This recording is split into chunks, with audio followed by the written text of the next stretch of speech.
principios de la terapia yo los tengo muy claros, siempre lo he tenido claro. ¿Cuál es la mejor terapia? ¿Sabéis cuál es la mejor terapia? No la sabéis. La que funciona. No hay más. No hay más. La que te funcione. Y si no te funciona, tíralo. Hace muchos años aquí, bueno, muchos de aquí son muy jóvenes, no os acordaréis, pero en España hubo un anuncio muy famoso que se hizo muy de moda en la televisión, que anunciaba Colón, me recuerdo. El director general de Colón anunciaba y decía, busque, compare, y si encuentra mejor, cómpralo. Pues yo digo lo mismo, busca, compara, y si encuentra mejor, tíralo. O sea, tira esto y quédate con lo mejor. O sea, siempre utilizar lo que os funcione. No os caséis con nada, sino con lo único que os tenéis que casar es con lo que realmente te funciona. Porque lo demás es filosofía barata. ¿Para qué me vale leer 500.000 libros si después no me funciona? O sea, necesito algo que funcione con mis pacientes. Eso fue mis inquietudes cuando yo empecé a trabajar. Y cuando veía cosas decía, sí, esto está interesante, pero esto no, aquí falta, no sé. Y a partir de ahí pues fue cuando empecé a desarrollar y a hacer cosas en mi vida. Y de ahí fue cuando fue saliendo todo esto, ¿no? Quedarte con lo mejor de lo que otros hayan hecho y desde ahí mejorarlo, pero no empeorarlo. Al final, el daño, cuando alguien nos viene a consulta, es como esto, como si fuesen las muñecas matruscas. Yo siempre he dicho, hay muchas analogías, pero hay una sola origen de las cosas, hay un solo trauma. Y esto es importante que se pueda entender. Cuando alguien viene a consulta, te viene contando, mirad, como esto, yo me gusta ver esto porque me encantó cuando lo vi en su día, como la imagen de una alcachofa. Una alcachofa tiene muchas capas. Digo alcachofa porque la gente habla mucho de la lechuga, pero coño, la lechuga se llora mucho ya. Pues ¿para qué? Si ya lloramos mucho en terapia, no lloremos más con los ejemplos. Entonces, una alcachofa tiene muchas capas. Las de fuera son las más duras, ¿no? Y según vamos metiéndonos, que llegamos al centro, donde está el corazoncito. Esto es lo que tenemos que hacer en terapia. En terapia la persona nos llega a consulta y nos viene con una capa, nos viene contando algo que es esto, lo que le pasa hoy. Pero ¿qué hacen el 99% de los enfoques de las psicoterapias que hay hoy en día? Trabajar ahí. Y ahí se quedan. Pero es que no es esto. Es que los de dentro. Tenemos que llegar adentro, a entrar hasta el corazón, donde está el origen de. Antes os ponía todos esos asesinos múltiples de la historia, y había muchos más, no os quería poner más para no aburriros, ¿no? Después he puesto unos cuantos. Pero absolutamente todos, sin excepción, todos, cuando la gente analiza las historias de ellos, se quedan con lo que acaban de hacer aquí. Si veis cualquier periódico de cualquier asesino, o chavales, ya sin llegar a estos, pero por ejemplo estos chavales que constantemente, por ejemplo, sobre todo en Estados Unidos, salen que acaban de coger una escopeta y han matado a sus compañeros de clase, no sé, y te viene la noticia y te dice, no, es que el día anterior el profesor le dijo que era idiota. ¿Y cuánta gente les han dicho a los profesores que son idiotas y no por eso han sacado una escopeta y han matado a la gente? Se han quedado con esto, con la parte de fuera. Pero ¿por qué no entras dentro? Si entrases dentro te darías cuenta todo lo que hay de profundidad dentro de la historia de esa persona. Como estos asesinos que os decía, que sí, han hecho monstruosidades y se han comido a gente viva, ya, pero ¿quién era él? O sea, fue producto de una monstruosidad también. Niños completamente, os digo, masacrados, vejados. Con esto no digo, no lo justifico, ni mucho menos. Simplemente lo que digo es entender por qué nos enfermamos los seres humanos. Nos enfermamos, no me enfermo por lo que me pasa hoy, me enfermo por lo que me pasó ayer. O sea, la enfermedad ya la tengo, está incubada. Lo que pasa es que no se ha manifestado, que es otra cosa diferente. Todos nosotros, sin excepción, tenemos modelos que hemos aprendido y ahí están. Y a lo mejor pues se quedan ahí 90 años o 100 y me muero y no pasa nada. Pero a lo mejor algunos explotan y es cuando se ve como el disparador, ¿no? La espita que revienta. Eso sería la espita que revienta. Pero si me quedo aquí no voy a entender nada, tendré que llegar hasta adentro, ¿no? Porque cuando trabajamos en general con las terapias convencionales, lo que se hace es esto. Imaginaros, tú tienes aquí mala hierba que te ha salido en medio del jardín de tu casa. ¿Qué es lo que hace la persona? Saca el cortacésped e inmediatamente pasa el cortacésped césped y se queda perfecto, ¿no? Tan bonito. Ah, pues mira qué lindo se me ha quedado el jardín. No, pero no se te ha solucionado el problema. ¿Por qué? Pues porque ahí tienes a la mala hierba que va a volver a salir. ¿Por qué? Pues porque tiene una raíz y la raíz va a volver a crecer. La única forma de poder solucionar... ¡Ay, qué bien! Sí, gracias. La única forma de solucionarlo, ¿qué es? Entrando a ¿qué? A arrancar la raíz. Mientras que no arranquemos la raíz, seguirá y seguirá y seguirá. Y no solamente seguirá, sino que cada vez que cortemos el cortacésped va a ser más fuerte. Entonces, cuando trabajamos las terapias convencionales se centran en las capas de fuera.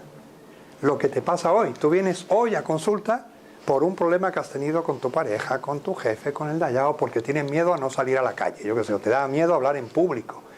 Y vamos a centrarnos en ese tema, en el miedo a hablar en público. Y vamos a hacer desensibilización sistemática para reforzarte, porque esto no vale para nada, chicos.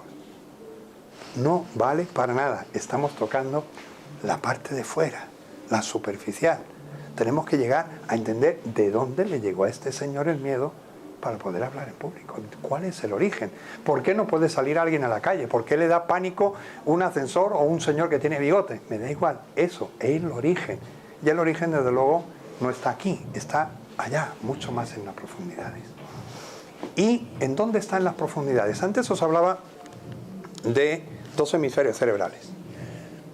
Habéis visto, cada uno tiene funciones diferentes, ¿no? El cerebro derecho es puramente emoción. El cerebro izquierdo es el que analiza, el que cuestiona, el que enjuicia, el de las matemáticas, el de los números, todo eso es el izquierdo. Pero los dos cerebros no se desarrollan de la misma forma y a la misma vez, sino que desde que nosotros llegamos al mundo, y cuando yo digo llegar al mundo no me refiero al día que nacemos. Para nosotros el llegar al mundo es el día que somos concebidos, ¿vale? El día de la concepción es la entrada en el mundo, porque ya hay conciencia desde ahí. Entonces, desde ese momento, el primer cerebro que se empieza a desarrollar es el cerebro derecho. El cerebro derecho es pura emoción, es pura sensación. Es un cerebro que no analiza, no tiene capacidad para analizar, no tiene capacidad para entender cosas, pero sí tiene capacidad ¿para qué? Para sentir. Es el cerebro que siente. El cerebro izquierdo se desarrolla a partir más o menos, hoy en día, podemos estar hablando que a partir de los 6 o 7 años es cuando ya los niños empiezan a cuestionar muchas más cosas, ¿no? Quiero decir, a un niño con 2 años tú le dices, mira, ha venido, como llegaba tarde me encontré a Superman y me trajo él volando y tu niño se te queda mirando, qué suerte, yo hubiese querido tener a Superman también allí, ¿no? El niño no se cuestiona nada. Tú dile a un niño de 10 años que te ha traído Superman con la capa, ya verás que lo dicen, a ver, papá, ¿qué te has fumado, no? ¿Por qué? Pues porque el niño de 10 años sabe que Superman no existe, que no vuelan, que no sé qué. O sea, tiene un cerebro izquierdo que puede analizar esas cosas. Pero hasta los 6 o 7 años no tenemos ese cerebro. Tenemos un cerebro que nada más que siente. Entonces, si yo tengo 2 años, 3 años o estoy en la etapa intrauterina, mucho más, y hay un impacto emocional fuerte, yo lo siento, porque yo lo vivo. Pero no lo puedo entender, no lo puedo procesar. ¿Por qué ha pasado esto? No hay un porqué, porque no hay un cerebro izquierdo que me da una respuesta a un porqué. En el momento de que no hay un porqué es cuando se produce el trauma. Eso es el trauma analógico. El trauma primero que una persona vive. A partir de ese trauma, lo que haces es que aprendes un modelo igual que hacíamos así, aprendí un modelo y lo repito, se pasa al inconsciente y es automático. O sea, yo hago las cosas pero no sé por qué las hago. Y se queda grabado ahí. Cuantos más años pasamos, más fuerte se queda. Es como la mala hierba que hemos ido cortando con el cortacésped. Cuanto más tiempo lo corte, más dura se hace. Por eso es más difícil trabajar con una persona que tiene 80 años que con una que tiene 20. Porque son 80 años repitiendo unos modelos o la otra son 20. Lógicamente es más fácil, ¿no?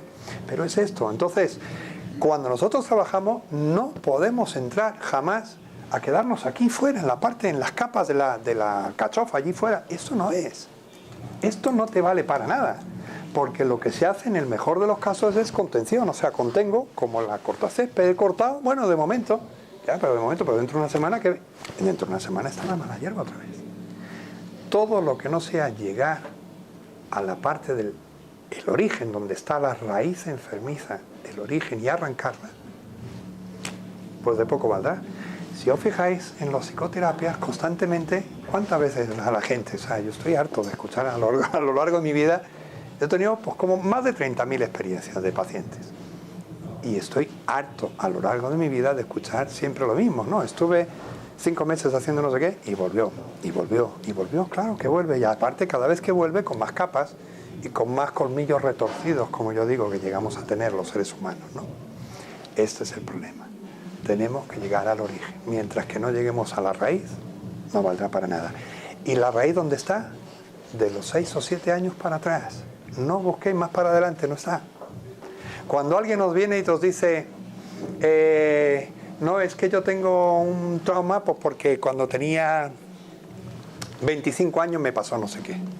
Esto es falso. Esto no es verdad. No es posible. Porque a los 25 años tú tienes una capacidad para poder entender. Tú tienes un cerebro que te permite entender que es el cerebro izquierdo. Por lo tanto, no está ahí. Lo que te pasó a los 25 años no es el trauma. Lo que te pasó a los 25 años es el desencadenante, en todo caso, de ese trauma. Pero el origen no está allí. ¿El origen dónde está? En esos primeros 6 o 7 años de vida. Y especialmente en los primeros 9 meses de vida intrauterina. Esos son los más importantes. Yo puedo decir que más del 70% de los traumas que tenemos los seres humanos, el origen está en la etapa intrauterina.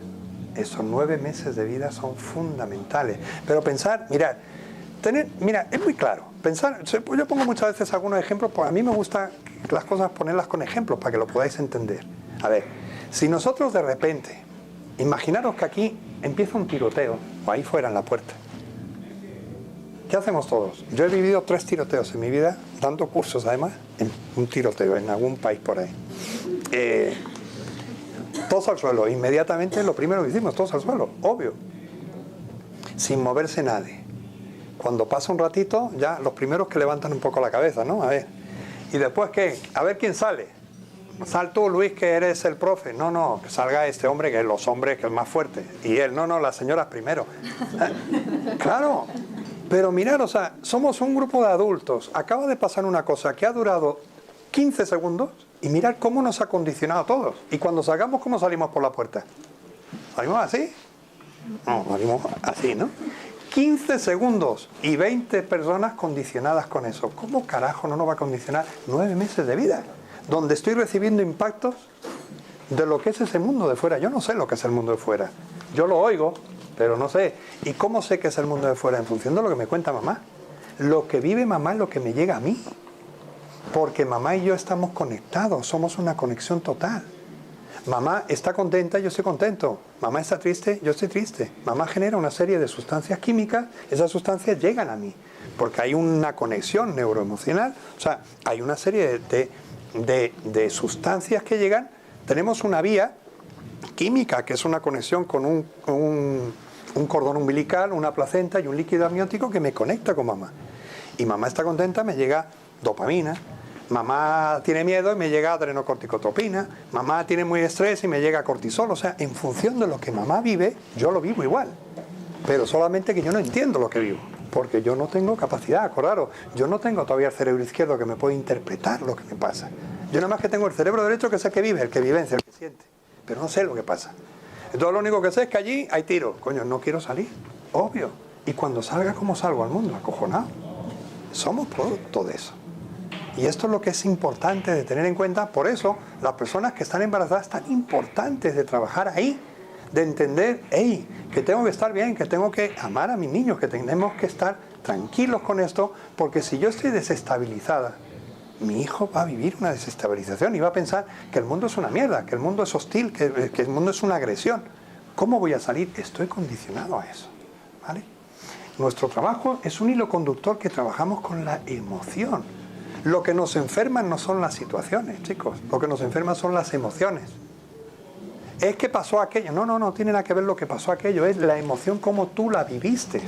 Lo que tú viviste es como te hizo reaccionar, si te puede afectar o no. ¿vale?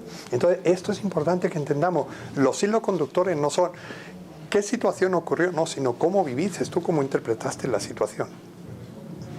Y por eso donde nos vamos a centrar son en esos primeros años, que son donde están los modelos, porque todavía estoy viviendo con un cerebro que es el derecho, que es el que no tiene capacidad para entender muy bien qué ha pasado, ¿vale?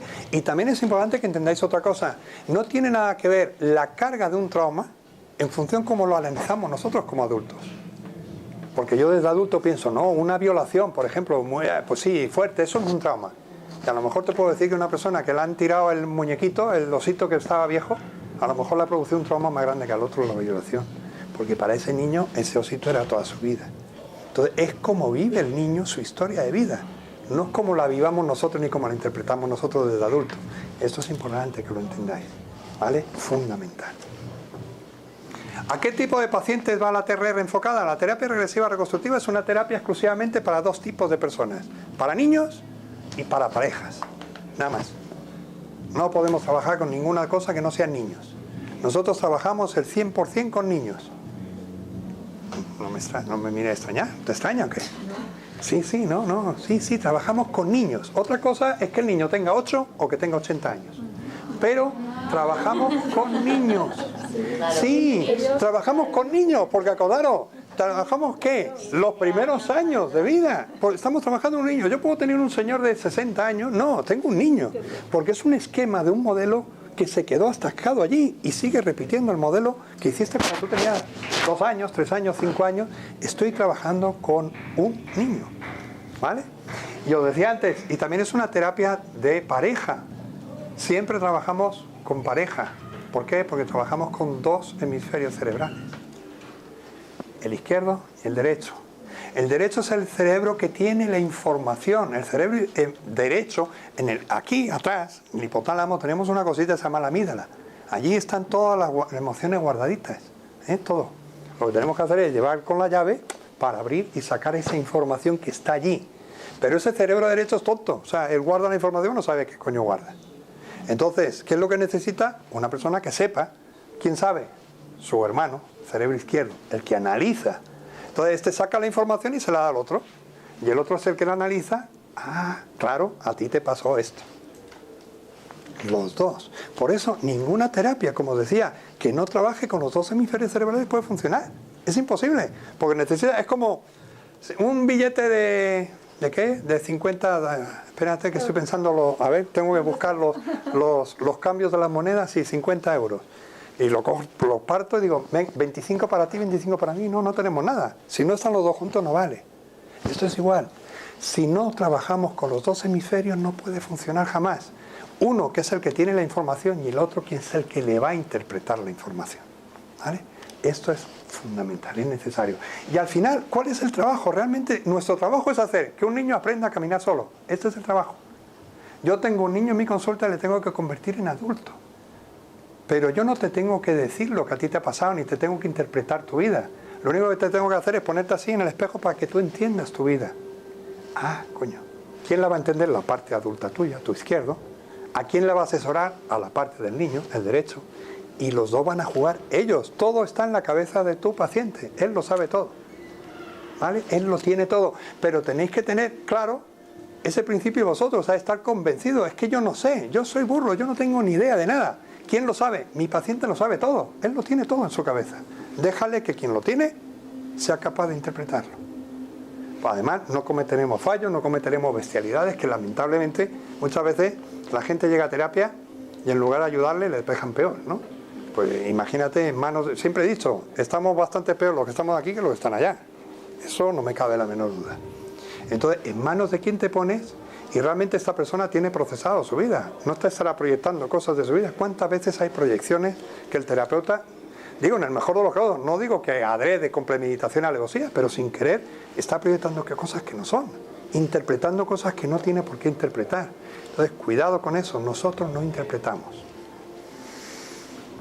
Aquí os pongo muchas cosas como diferenciadores de la TRR con respecto a otros enfoques terapéuticos. La TRR es integrativa. Las otras terapias son excluyentes. La mayoría se limitan a la aplicación puntual de una serie de técnicas y punto. La TRR reconstruye porque reconstruimos después las historias. Mira, lo primero hay que encontrar cuál fue el modelo que tú creaste. Entender que ese modelo que tú creaste en su momento, que está en el plano inconsciente, lo hiciste por algo. Como yo llamo patrones de supervivencia. Tuve que crear un mecanismo para poder sobrevivir en ese momento. Por ejemplo, el otro día estaba en curso, les estaba poniendo a la gente un video donde una persona que era agorafóbica, ¿no? Pues miedo a salir a los espacios cerrados. Cuando entramos en regresión y vemos dónde está la historia, es justo en este caso concreto, justo en el momento de nacer, donde se crea su trauma. ¿Qué le ocurre a esta persona? Cuando va a nacer, ella es mujer, resulta que la familia quería niño. Y entonces era cuando todavía no se sabía, no se disponía de los métodos técnicos ahora, de la tecnología suficiente para saber si niño o niña, cuando se sabía, cuando salían. Entonces ella está, porque sabe lo que pasa afuera, porque pensar, tú te enteras de todo, hay conciencia desde el primer instante de vida, ¿vale? Como os decía, desde el primer instante de vida me refiero a la fecundación. Entonces, ella está consciente, todo lo que sale todo lo que llega de allí fuera lo vive ella exactamente igual que está pasando fuera. Escucha todo, escuchamos todo, captamos todo, todo lo tenemos guardado. Entonces cuando se revive todo esto, ella está viviendo y se está planteando ese ser que hay ahí dentro, ¿qué va a pasar cuando salga? Porque los que están fuera están esperando un niño. Y yo soy niña. Y cuando salga, ¿me van a tirar a la basura o qué? Y es ese miedo a no querer salir, porque sabe que si estoy aquí, estoy viva. Pero si salgo, me pueden tirar. Fijaros, ese es su mecanismo. Entonces, genera un patrón de supervivencia que ¿cuál es? Me quedo aquí, encerrada, porque si me quedo encerrada, estoy viva. Vais a ver que siempre los patrones de supervivencia son paradójicos. Lo creo para una cosa y consigo lo contrario. Pero ahí está, o sea, eso lo generó, fijaros, en este caso, en el momento de nacer. ¿Cómo te vas a acordar hoy? Estoy hablando con una señora que tiene 50 y tantos años en mi consulta. ¿Ella qué va a saber lo que hizo? Ella no sabe. Hasta que entra ahora y se da cuenta cuál es el modelo. Creé esto para poder estar viva, pero en lugar de vida estoy muerta porque no puedo salir a la calle. Vivo muerta en vida. ¿Ok? Y en el caso contrario, nacer antes de tiempo. Nacer antes de tiempo, ¿por qué? Mira, ningún tipo de nacimiento son porque sí. Todos es por algo. Nacer, pues, vete tú a saber por qué. Muchas veces porque a lo mejor están pensando en cosas. Imagínate, te voy a poner un ejemplo. Imagínate que yo esté deseando, que no me gusta mucho tener un hijo. Y que en algún momento hasta se me ha pasado por la cabeza abortar a mi hijo. Imagínate el que está dentro. Lo que quiere salir es cuanto antes para estar vivo, por ejemplo. ¿Vale? Podrías tener, por ejemplo, personas con claustrofobia. O sea, al revés, ¿no? Esta era agorafobia. Ahora vamos a poner al revés, claustrofobia. Por ejemplo, personas que a lo mejor en el momento de salir han podido tener riesgo de muerte, ha podido ser un parto complejo, complicado, que ha podido haber amenaza de muerte, y lógicamente amenaza de muerte ¿dónde? Dentro de un espacio cerrado. Por lo tanto, cada vez que estoy en un espacio cerrado, hago la analogía de lo que pasó la primera vez en mi vida. Y lo que intento es siempre estar fuera de un espacio cerrado.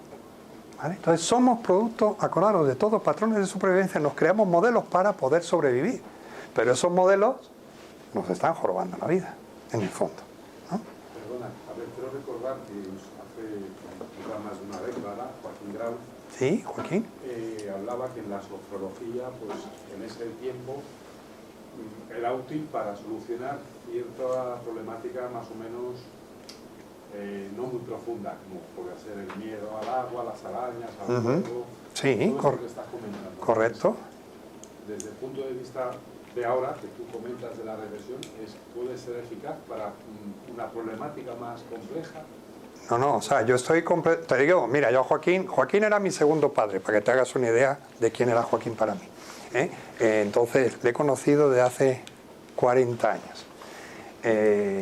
Y claro que en esa idea estamos, o sea, lo que se habla de los enfoques de la sofrología convencional o la hipnosis clínica convencional es trabajar la parte sintomática. La parte sintomática no va a valer porque volvemos a hacer lo de antes, es tocar la parte de arriba pero sin entrar en las raíces. Entonces lo que tenemos es que buscar algo que profundice, por eso vamos a llegar al núcleo traumático original.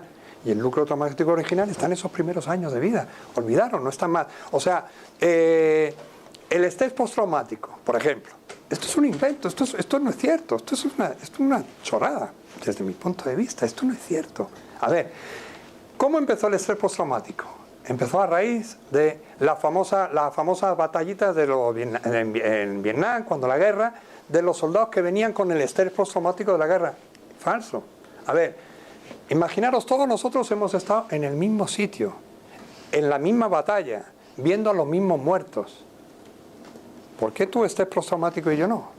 Por lo tanto, no puedes decir estrés postraumático, es que está traumatizado por el efecto de la guerra. No es cierto. Porque si fuese así, todos los que estuvieron en la guerra, no sé cuántos millones de soldados que fueron, tendrían todos sin excepción que tener eso. Aquí nosotros vivimos lamentablemente en su día, a mí me tocaron las dos, me tocó aquí y me tocó también en Estados Unidos, justo cuando el día de las famosas bombas, tanto de las Torres Gemelas allí como aquí, también estaba yo aquí justo el día de Atocha. Entonces, por ejemplo, tenemos aquí gente en España, ¿para qué no vamos a ir más lejos aquí?, que todavía hoy le dices tren y salen corriendo, o sea, están completamente traumatizados e incluso dan la vuelta para no ver la estación de Atocha y han pasado, fijaros cuántos años. Entonces, la explicación, claro, es que tiene el trauma porque vivió la experiencia de Atocha. Falso. No hubo no sé cuántas miles de personas estaban en Atocha cuando ocurrió aquello. Hoy en día hay gente que superó aquello, por supuesto. Por lo tanto, no puedes decir que es por la estación de Atocha. La estación de Atocha, en ese caso, lo que hizo fue como un disparador. Eso es el detonante. Igual que el que estaba en la guerra de Vietnam, esa guerra donde se enfrentó con no sé qué, fue un detonante de toda una historia de vida, de un montón de las capas que antes os decía, de la alcachofa, pero hay una primera, esta es la que nos interesa. Si yo me quedo nada más que en la historia de las Torres Gemelas o la historia de la estación de Atocha, no solucionaré nada, porque es como quedarme cortando la mala hierba por arriba, no solucionaremos. Tarde o temprano volverá a salir. Tenemos que llegar al origen. El origen, y desde ahí, después todos los disparadores de las analogías que se han ido produciendo a lo largo de su vida, entre ellas la famosa estación de Atocha. ¿Vale? Entonces, bueno, no me quiero enrollar mucho con todas las, porque son muchísimas, ¿no? Aquí os puse unas cuantas, muchas, ¿no? Se reconstruye, se trabaja la emoción, pero desde la percepción consciente. O sea, como os decía, vamos a tocar la emoción de la parte del derecho, pero desde la parte del izquierdo, con el izquierdo despierto. Vamos a trabajar, se va a la raíz del problema, normalmente otras por lo que hacen es buscar tapar el síntoma. Nosotros trabajamos desde la emoción, se trabaja desde el pensamiento, desde la parte izquierda, en los otros enfoques. La TRR es una terapia muy rápida, muy breve y muy efectiva y de resultados definitivos. ¿Por qué? Porque lo que hacemos es arrancar la raíz, no taparla. Las otras pues son, lamentablemente, pues como os digo, en el mejor de los casos se tapan cosas, pero tarde o temprano vuelven otra vez a destaparse o se produce un efecto rebote, ¿no? Se me quita esto, pero me pasa esto otro, o sea, me sale por otro lado. Se desplazan, son desplazamientos. Nosotros trabajamos con estados ampliados de conciencia, vamos a trabajar para hacer que el cerebro cambie a unas ondas que son las ondas Z, que os decía, ¿no? ¿Por qué? Porque las ondas Z van a ampliar más al máximo el cerebro derecho, pero sin cerrar el izquierdo, para que pueda haber la comprensión. Las otras terapias normalmente, más de tipo más cognitivo-conductual, pues se centran más en trabajar los estados de vigilia, en estados en ondas beta, desde la parte consciente. 2 hemisferios frente a uno, no se etiqueta al paciente. Otra cosa es que en los cursos yo les enseño los modelos de las cosas, las etiquetas, pero para nosotros no hay etiquetas, para nosotros hay enfermos. Para mí podrá haber 4 claustrofóbicos y cada uno tendrá su historia diferente y no son etiquetas, son enfermos, son personas que necesitan ayuda, punto. O sea, no hay ni una sola persona igual a otra. A ver, no está allí esto, miro para allá y me voy. Nosotros trabajamos cualquier síntoma, cualquier situación, da igual desde el terreno físico o el emocional. Normalmente otros enfoques se especializan en una serie de problemas más concretos, o si hablamos desde la medicina alópata, pues más la parte sintomática física del problema ya, o el órgano concretamente afectado. El terapeuta para nosotros es un facilitador de un camino, como os decía. Yo no sé, quien sabes eres tú, yo no sé. Ese es el principio que tenemos que pensar. ¿Por qué? Pues porque lo que tengo claro es que el sanador lo tienes tú. Tú eres tu propio Dios, tú tienes tu capacidad, tú tienes tu terapeuta, tú sabes. Lo que pasa es que te han hecho creer que no sabes, este es el problema, que nos han hecho creer que somos idiotas y hay que despertar al mundo para decir, tú sabes, tú lo puedes hacer. ¿Vale? Entonces, dejarle de dar respuestas, dejarle de dar recetas, no les deis recetas, no les deis frasecitas hechas que no valen un carajo, de verdad, os lo digo, no valen una mierda. En esta frasecita que repites todos los días, no, deja que la frase la saque él, la construya él, desde él dentro. Eso es lo que tendrá fuerza, eso es lo que tendrá poder, lo otro no valdrá. Se busca la independencia del terapeuta. Lamentablemente, en muchos enfoques terapéuticos lo que hacemos es todo lo contrario, ¿no? Se crea esa dependencia del terapeuta. Y muchas veces, en el mejor de los casos, se quita la problemática por la que venía. Ya no bebo. Pero no puedo dejar de ver a mi terapeuta todos los días, porque si no me muero. O sea, cambio la dependencia por la dependencia del terapeuta. ¿Por qué? Pues porque, como siempre os digo, nosotros mismos creamos esa dependencia de los pacientes, porque el paciente te pregunta y tú le solucionas y le das, al final le haces un inútil, les hacemos inútiles, que les convertimos en parásitos. Cero inducción. Esto para mí fue la fijación de toda mi vida, os lo puedo decir muy claro. Todo lo que vi en mi vida desde que me formé, veía inducción, ¿cómo induces? O sea, sin querer, ¿cómo el terapeuta está induciendo? Está manejando hacia donde él quiere. No, o sea, es cero inducción. No hay que poner ni una sola palabra en mi boca que no haya dicho previamente mi paciente. Esto, así jamás haremos daño, jamás nos meteremos por un camino que no pueda ser o que podamos manipular, aunque sea, no digo con premeditación y alevosía, sino sin querer. Cero inducción, cosa que no existe normalmente. O sea, lo ves y dice inducción, se está induciendo constantemente. Pero en la sociología, bueno, en la regresión suele haber inducción, ¿no? Porque en vez de ahora cuando tenías, no sé, 3 meses o tal, ahí hay de alguna forma hay una inducción. No, ¿por qué? ¿Inducción de qué? Yo lo único que va a hacer el terapeuta es llevarte, sí. Bueno, una cosa es regresión y otra cosa es terapia regresiva reconstructiva, que quedemos claros. Yo regresiones te las enseño a hacer en media hora. En media hora yo te enseño a hacer regresiones.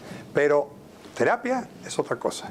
Una cosa es que tú le lleves a la persona a los 3 meses, por ejemplo, que tenía 3 meses de vida. Pero tú no le dices, ¿estás ahí bien con tu madre o estás mal? Cuéntame cómo estás. O sea, es la persona la que él manifiesta su historia de vida y sus estados anímicos, los que sean. Ahí es donde no hay que... Oye, ¿estás aquí muy bien con tu madre? Pero ¿por qué le tienes que decir que está muy bien? Si a lo mejor está muy mal. Yo no sé cómo está. Pregúntale. ¿Qué está viviendo? O sea, es cero. Esto es lo difícil, pero este es el objetivo y esta es mi fijación de toda la vida. Con toda la gente que se han formado conmigo a lo largo de toda mi vida profesional, siempre ha sido lo mismo. Inducción cero. Eso es lo que tenéis que aprender, a inducir cero. Porque así nunca haremos daño a la gente. No incorporan nada que no es suyo. ¿Vale? Las creencias del paciente, pues lo mismo, nosotros no tenemos creencias. O sea, yo respeto las creencias que tenga cada uno. ¿Crees en no sé qué? Me parece bien. ¿No crees? También me parece bien. Esto no es cuestión de creencias. Esto es cuestión de trabajo y resultados terapéuticos. No hay las creencias en la puerta. Tanto las del paciente como las del terapeuta. Porque eso es otra. Por ejemplo, lo tan llamado por ahí de las famosas supuestas vidas pasadas. Pues hay gente que cree, gente que no cree, pero tú creas o no creas, eso no tiene nada que ver, o sea, eso no tiene por qué condicionar a la gente, ni llevarla allí, porque como no crees en los chinos, pues cuando te aparece un chino mandarín le quitas del medio, porque eso es una chorrada. O el otro, el que piensa que todo es allí y todo se lo lleva allí, esto es manipulación. Entonces, no hay creencias, yo respeto las creencias de mi paciente y trabajo con las suyas, nada más. Como os decía, no hay medicamentos, no se medica desde el aspecto puramente alopático, ¿no? Podemos aconsejar una serie de cosas que le puedan apoyar, pero por supuesto jamás entrar a cambiar una medicación que haya puesto otro compañero, o sea, aunque sea otro médico, nunca cambies una cosa que su médico convencional está manejando. Trabájalo y punto. Eso es una cosa que tiene que quedar claro. Esto ya lo dije antes, vamos buscando en la consulta el origen del trauma, que es en los primeros años de vida, mientras que las otras lo que hacen es centrarse en el motivo de consulta. Mire usted, jamás el motivo de consulta es el problema. Jamás. O sea, el motivo de consulta es un disparador de otra cosa. Entonces, normalmente cuando viene la gente, se centran, me da igual, en lo que os dé la gana, sea el señor que tiene problemas porque tiene claustrofobia, o sea porque es alcohólico, o sea porque es drogadicto, o sea, lo que os dé la gana. No es el problema este. No te centres aquí porque jamás lo vas a encontrar. El problema está mucho más atrás. Es allí donde nos centramos. Vamos al origen, que es la parte de los primeros años de vida y nunca el motivo de consulta por el que llega el paciente. Abarca diferentes realidades del paciente y todo su núcleo cercano, mientras que otras terapias pues se centran más en el monotema del paciente y pues de ahí nos salen, o sea, como mucho más esquematizado. Nosotros buscamos que la persona se comprometa. Os decía antes, el agua que se mueve no se pudre. La gente viene a que tú le soluciones la vida. Yo no te voy a solucionar tu vida.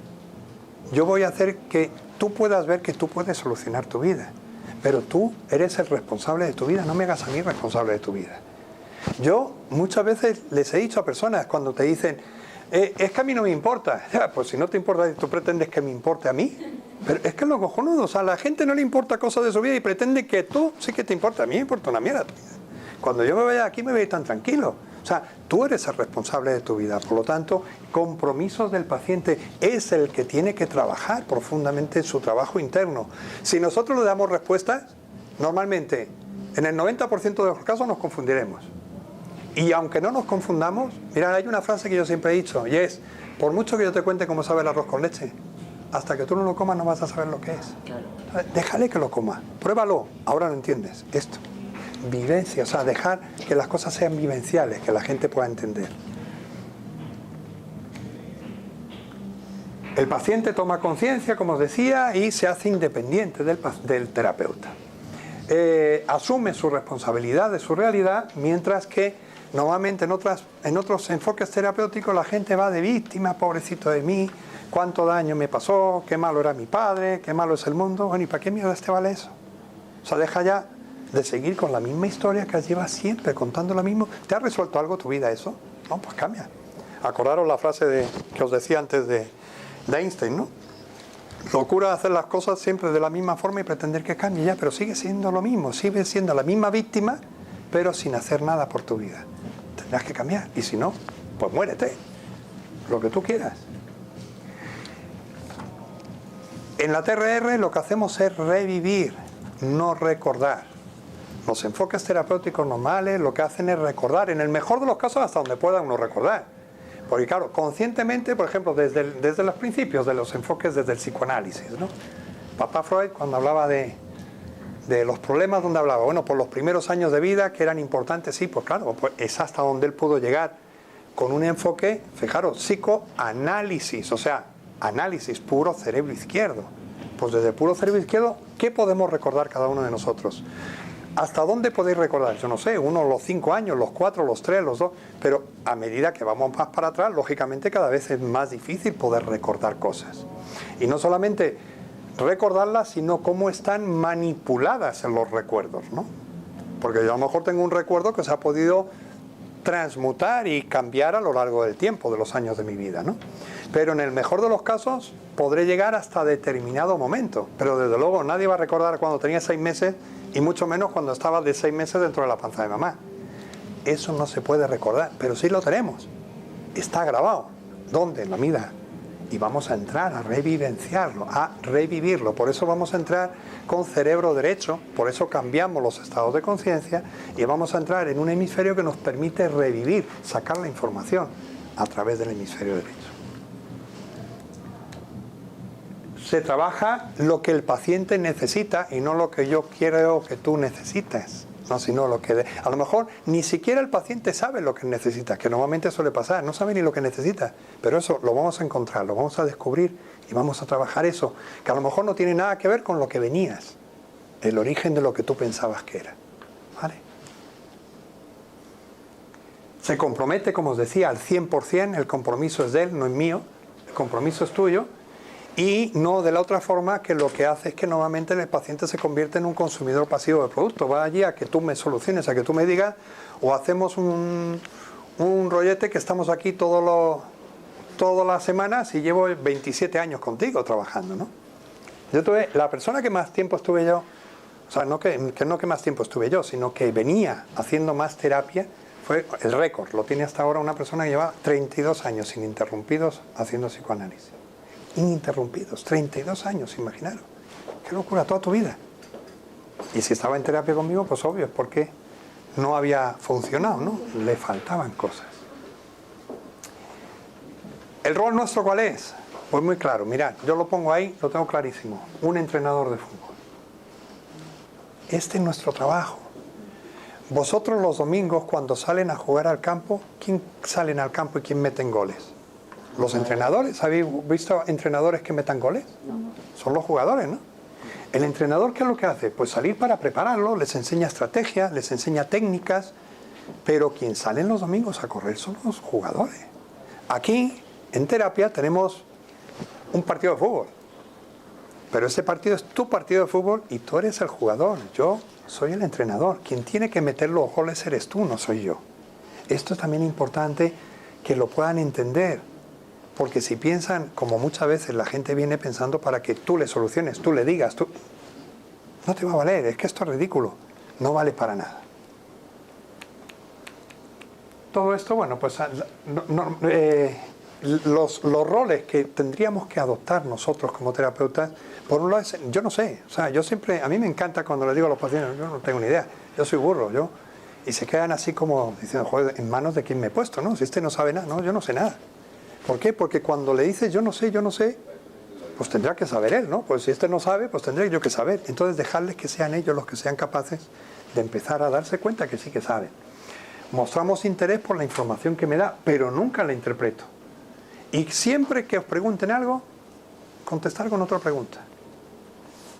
Siempre. O sea, oye, ¿y entonces esto que me pasó es por esto que ocurrió con mi padre? No sé, ¿a ti qué te parece? ¿Tú qué crees?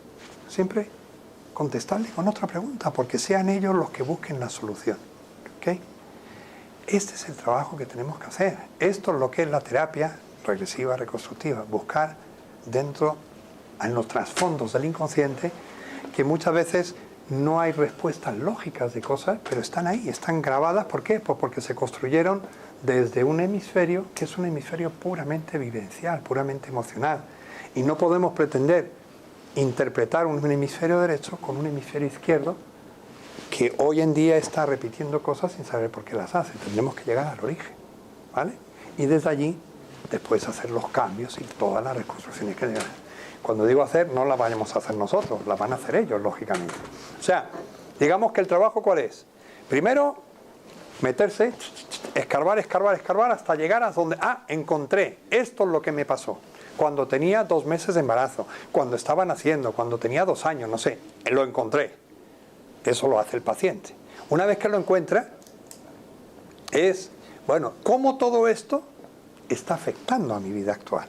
Porque es fundamental. A ver, ¿qué pasó cuando yo tenía 2 años que hoy con 50 me está afectando? Claro, por eso hoy hago esto, porque era el modelo de allá. Y una vez que lo he encontrado y lo he entendido y lo estoy hilando con mi vida actual, ¿cuál es el siguiente paso? Cambiar.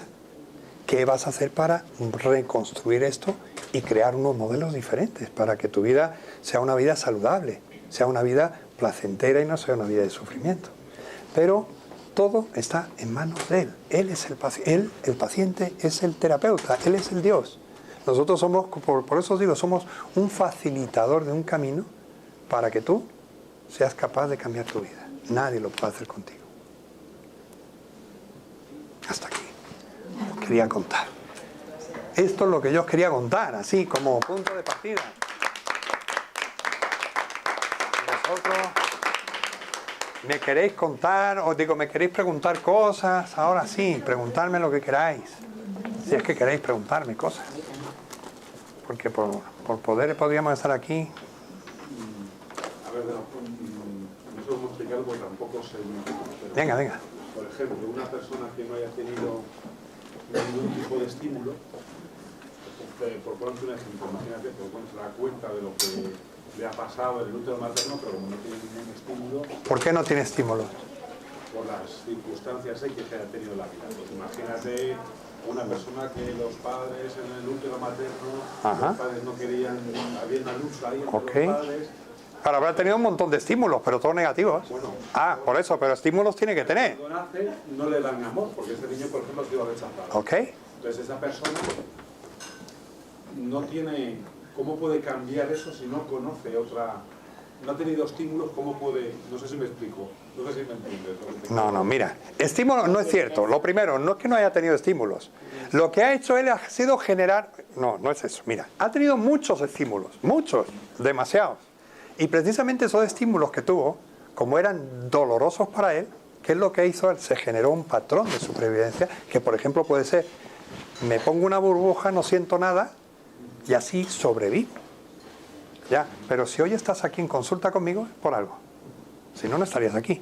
Si estás aquí es porque me estás pidiendo ayuda. Es que no te vale ese modelo que tú sientes. Entonces necesita la persona, por ejemplo, sentir. Imagínate. Entonces tendremos que llegar a que él vea cuando, teniendo un año, cuando los papás le querían abortar, no sé, lo que sea, toda la historia de su vida, y lo primero que él se dé cuenta, lo que hizo allí, que fue, por ejemplo, crearse esa burbuja. Me encierro aquí, no siento y así sobrevivo. ¿Okay? ¿Ya? Y ahora que entienda toda esa burbuja, cómo está afectando al adulto. Claro, es eso hoy, que no siento nada, que no tengo relaciones con nadie, que no me implico con nadie, que no sé qué, que mi vida es plana. Y la siguiente, ¿y qué vas a hacer? Sería la siguiente. Yo no te voy a decir lo que tú tienes que hacer. Yo no lo sé. ¿Tú qué quieres hacer? Porque si estás aquí es que quieres hacer otra cosa. ¿Qué vas a hacer a partir de ahora? Es entender por qué pudiste hacer aquello, pero sobre todo es dejar de quedarte en la parte victimista y decir, bueno, ¿y qué puedo hacer a partir de hoy para cambiar mi vida, para ser feliz? Y él buscará bailar, por ejemplo. Sí. Mucho, vamos a bailar todos. El baile es una cosa maravillosa, por supuesto. O sea, pero al final, como te digo, tú no busques la respuesta para él. Deja que él la encuentre, porque cada uno necesita una forma diferente. Y yo lo mismo con un traje, cada uno el que le gusta. Es eso. Entonces, en ese caso, lo que le faltaría a esa persona es el sentir. Claro, por supuesto. Entonces, es terrible. Para desbloquear eso. Claro, es terrible. Yo, por ejemplo, mira, te digo, recuerdo, hace muchos años, una persona que vino a mi consulta para decirme, es que tenía 52 o 53 años en aquella época.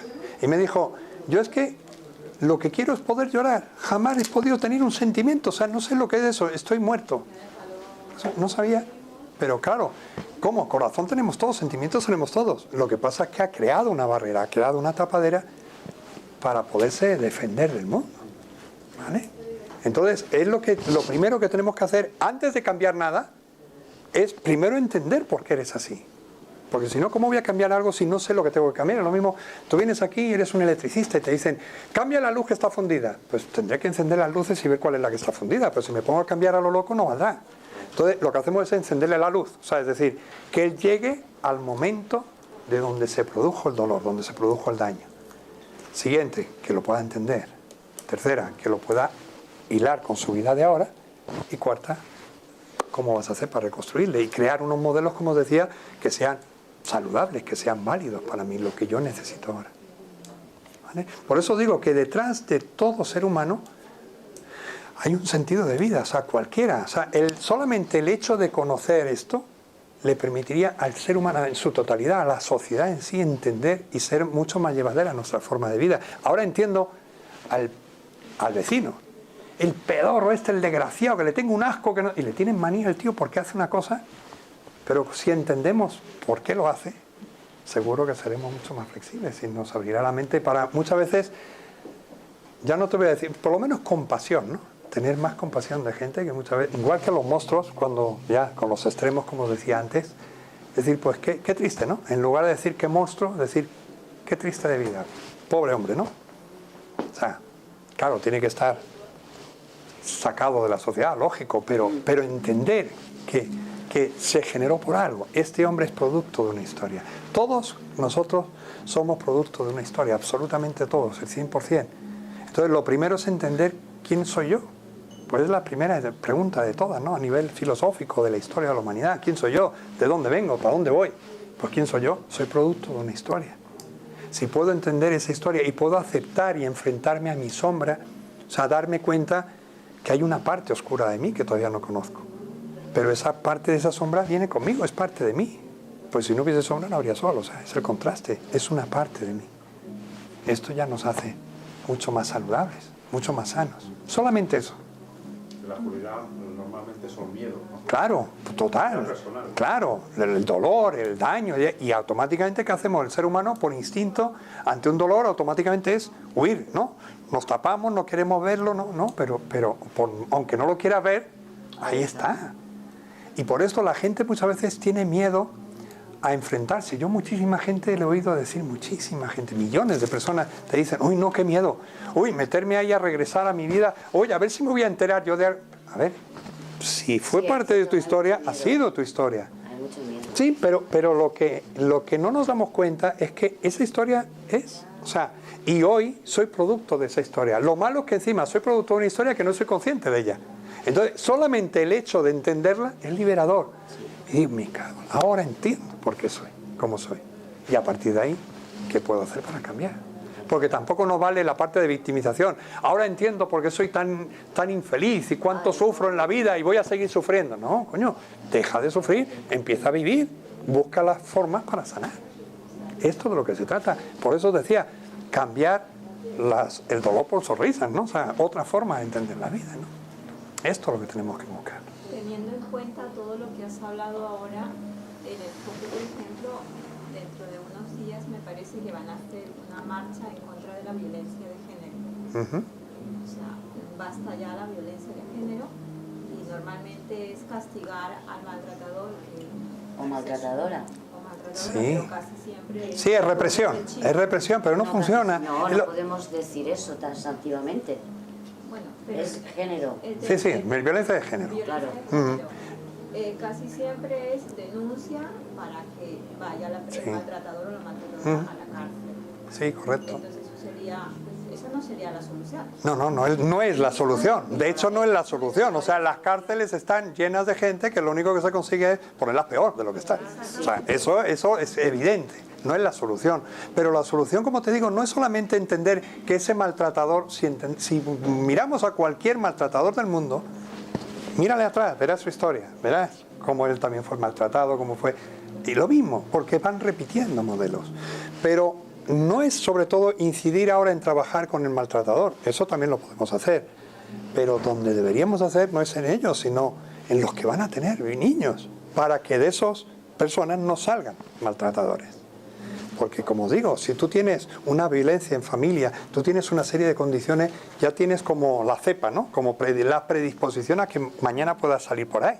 Pero si tienes con familias sanas, que estén equilibradas, que te den amor, que quieran, lo primero, el embarazo tendría que ser algo deseado y no, pues de rebote, vamos a ver qué hacemos, nos tenemos que casar deprisa. No es lo ideal es premeditado, con alegría, bien estabilizados, que no haya problemas económicos, porque todo nos va a afectar, ya no solamente los problemas de desestabilización emocional, sino si yo tengo un problema, imaginaros que es que me van a echar de casa porque no puedo pagar la casa, estoy preocupada como mujer, bueno, y el marido también, pero la que más lógicamente afecta a la mujer, porque es la que le lleva dentro. Entonces, si yo estoy preocupada todos los días, lógicamente me voy a generar mucho estrés y ese estrés le va a venir a mi hijo, y mi hijo es estrés, la vida de fuera es todo estrés, es peligro, o sea, automáticamente van aprendiendo modelos. Igual que aprendieron a hablar tu idioma, pues aprenden tus formas de comportarte y tus formas de pensar en el mundo. ¿Qué pasaría en el caso de un niño que tarde en hablar? 5 años, 6 años. Pues habrá que ver por qué tarda en hablar, qué le pasa, habrá que entender, porque todo tiene una explicación. Todo tiene una explicación, otra cosa que no sepamos dónde está, pero todo tiene. Hay que buscarla, yo no lo sé. Acuérdate, no son compartimentos estancos, son personas, cada una es un mundo individual. Entonces, vamos a por esta persona y vamos a trabajar lo que sea de ella. Esto es lo que hay que hacer. Pero, insisto, donde de verdad tenemos que poner la carne en el asador es en las personas que van a tener hijos. Y que hubiese una preparación previa para personas que deciden tener hijos, que les enseñen cosas que les hagan vivir. Por ejemplo, cuando tú estuviste en la panza de tu mamá, lo que sentiste tú. Si tú sabes lo que tú sentiste ahí dentro, no hace falta que nadie en el mundo te diga lo que tendrás que hacer ya con tu hijo, ya sabes. Porque tú has tomado conciencia desde la vivenciación. Es lo mejor. Déjate de 1000 palabras. Vívelo. Punto. Entonces, eso tendría que ser algo que todo a nivel institucional en el mundo entero se pusiese. o sea, como a nivel de los ministerios de salud pública, ¿no? Que todo el mundo entero lo pudiese hacer. Os aseguro que en 3 generaciones cambiábamos el mundo, de verdad. Porque estamos poniendo los palitos, acordaros, cuando el árbol está así. No cuando el árbol... O sea, pretendemos con el maltratador hoy que... Pero el árbol está así ya de gordo, ya está doblado así. Ya, eso es muy difícil de enderezarlo. Una pregunta, antes cuando hablábamos de que el niño quiere nacer rápidamente, se adelanta el parto, o que no quiere salir a un mundo que en el caso de maltrato a la madre embarazada, palizas van y vienen, que hay casos, bueno, ya sé que puede ser, pero ¿cómo se traduce? No sabemos, Vete tú a saber, vete tú a saber. Pero de verdad, lo que está claro es que nada bueno se traduce en ellos. Claro. Nada bueno se va a traducir. Claro, la va a vivir, por supuesto que la vive el bebé. El niño siente absolutamente todo dentro de la panza, se entera de todo lo que pasa y vivencia todo a través de la mamá. Como os digo, soy una conexión total con mamá. Y yo soy lo que vive mamá, lo que siente mamá. ¿Y al nacer puedes sentir algún rechazo al oír al padre? Pues puede sentir un rechazo al oír al padre, o se puede convertir también en otro maltratador peor que el padre, o ser el defensor de todos los derechos humanos. O sea, claro, los sí, extremos pueden ser, todos los extremos. Se te dan todos. Yo te digo, he tenido de todo en mi vida. He tenido todos los extremos. Te aseguro que he tenido todos los extremos. Pero absolutamente todos los comportamientos que tenemos de adultos están allá. Están allá. No lo busquéis. Es que me pasó no sé qué cuando tenía 40 años, me pasó cuando tenía 20. No. Esos son añadidos. O sea, es como si a ti te meten aquí en una... Imaginaros esto, una capsulita aquí y hay un virus aquí dentro y está tapadito. Y ahí está. Y nadie lo destapa y lleva aquí 30 años sin destaparse. Pero ahí está. Desde hace 30 años está el virus. Pero tú hoy de repente vienes y quitas esto y se destapa. Esto es el disparador. Cuando te viene alguien a consulta con una historia, con lo que es que me ha pasado no sé qué, eso es el disparador. Pero no es el origen. No te quedes con eso, que ahí no vas a encontrar. ¿Vale? Tenemos que ir allá.